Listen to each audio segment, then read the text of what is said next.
झंडा सबका ऊपर लहराता के पूछ के भाई है अधिकार बाबा बोल बम ठहरे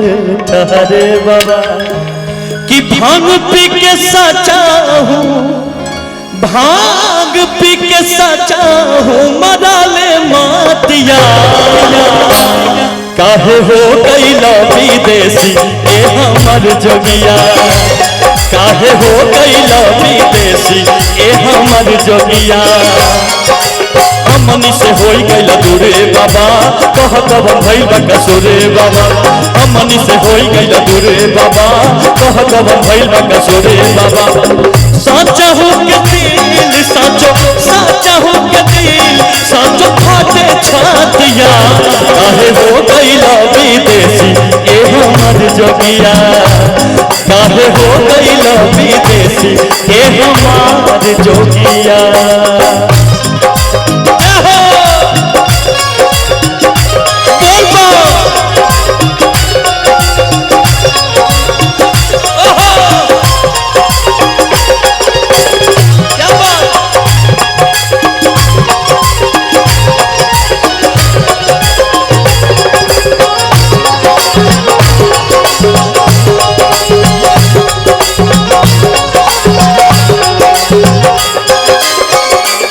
मना तनी बाज खास बाबा राउर कैला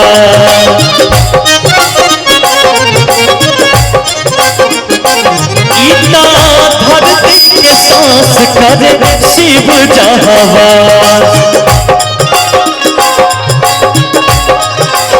पूछ के भाई है अधिकारे बाबा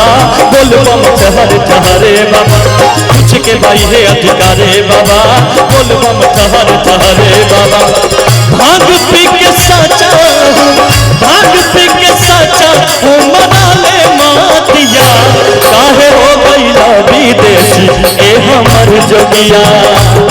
काहे हो गइला विदेशी ए हमर जोगिया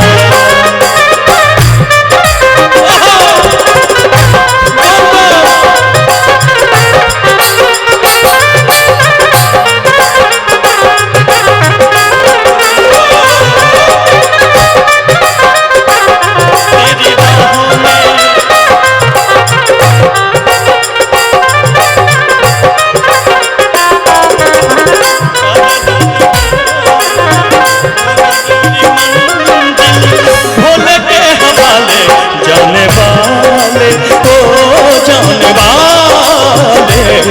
जाने वाले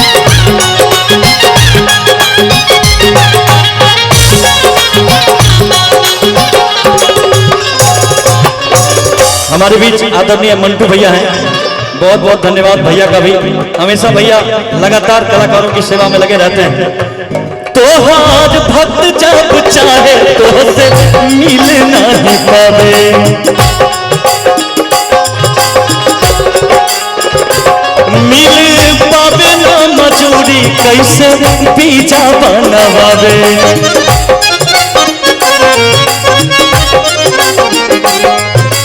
असरे में छूट जाला सासे बाबा एक बार देखी कैला से बाबा असरे में छूट जाला सासे बाबा एक बार देखी कैला से बाबा सोचिए के बात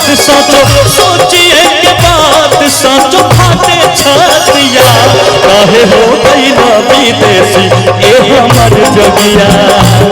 काहे हो गई विदेशी ए हमर जोगिया हमनी से होई गइल दूरे बाबा कह कब भइल कसुरे बाबा हमनी से होई गइल दूरे बाबा कह कब भइल कसुरे बाबा सोची एक रात काहे रात दिन सोची हम इहे बातिया काहे हो गइल विदेशी ए हमर जोगिया काहे हो गइल विदेशी ए हमर जोगिया काहे हो गइल विदेशी ए हमर जोगिया काहे हो गइल विदेशी ए हमर जोगिया काहे हो गइल विदेशी ए हमर जोगिया काहे हो गईला विदेशी ए हमार जोगिया।